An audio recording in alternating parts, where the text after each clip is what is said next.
माघ मास महात्म्य दूसरा अध्याय। राजा के ऐसे वचन सुनकर तपस्वी कहने लगे कि हे राजन, भगवान सूर्य बहुत शीघ्र उदय होने वाले हैं, इसीलिए ये समय हमारे लिए स्नान का है, कथा का नहीं। सो आप स्नान करके अपने घर को जाओ और अपने गुरु श्री वशिष्ठ जी से इस महात्म्य को सुनो। इतना कहकर तपस्वी सरोवर में स्नान के लिए चले गए और राजा भी विधि पूर्वक सरोवर में स्नान करके अपने राज्य को लौटे और रण निवास में जाकर तपस्वी की सब कथा रानी को सुनाई। तब सूची कहने लगे कि महाराज, राजा ने अपने गुरु वशिष्ठ से क्या प्रश्न किया और उन्होंने क्या उत्तर दिया, सो कहिए।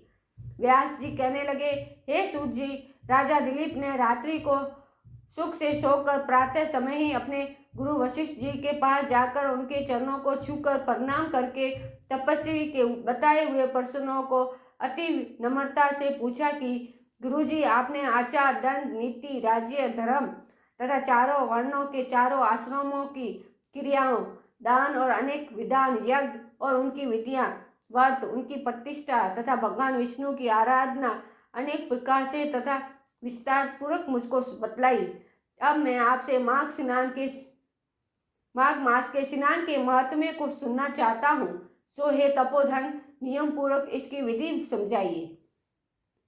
गुरु वशिष्ठ जी कहने लगे कि हे राजन, तुमने दोनों लोकों के कल्याणकारी, वनवासी तथा गृहस्थियों के अंतकरण को पवित्र करने वाले माघ मास के स्नान का सुंदर प्रश्न पूछा है। मकर राशि के सूर्य के आने पर माघ मास में स्नान का फल गौ, भूमि, तिल, वस्त्र, स्वर्ण, अन्न, घोड़ा आदि दानों से, चंद्रायन और ब्रह्मकुर्ज व्रत आदि से भी अधिक होता है। वैशाख तथा कार्तिक में जप, दान, तप और यज्ञ बहुत फल देने वाले हैं, परंतु माघ मास में इनका फल बहुत ही अधिक होता है। माघ में स्नान करने वाला पुरुष राजा और मुक्ति के मार्ग को जानने वाला होता है। दिव्य दृष्टि वाले महात्माओं ने कहा कि जो मनुष्य माघ मास में सकाम या भगवान के निमित्त नियम पूर्वक माघ मास में स्नान करता है, वो अनंत फल वाला होता है।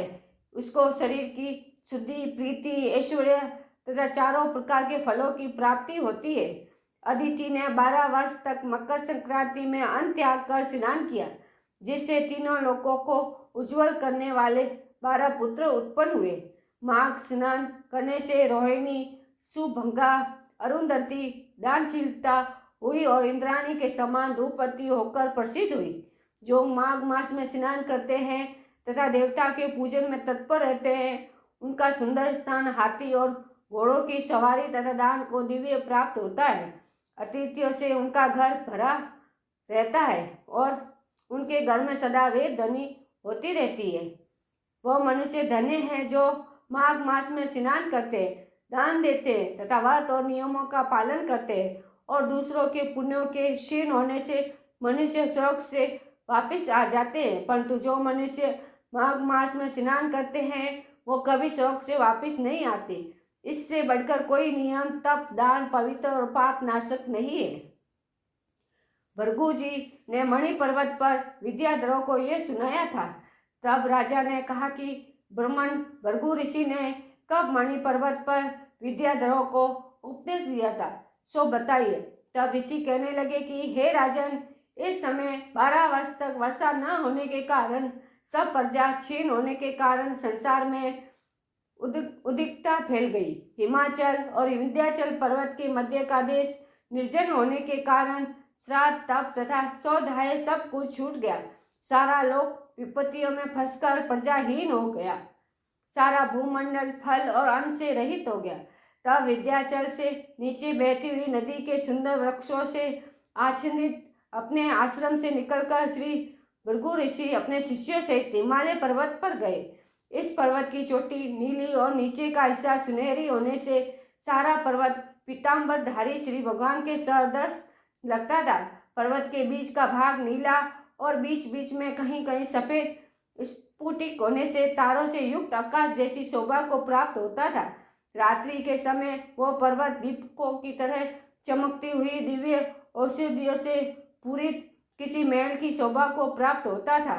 वह पर्वत शिखाओं पर बांसुरी बजाती और सुंदर गीत गाती हुई किन्नरियों तथा केले की पत्तों की पताकाओं से अत्यंत शोभा को प्राप्त हो रही थी। ये पर्वत नीलम, पन्ना, पुखराज तथा इसकी चोटी से निकलती हुई रंग बिरंगी किरणों से इंद्रधनुष के समान प्रतीत होता था।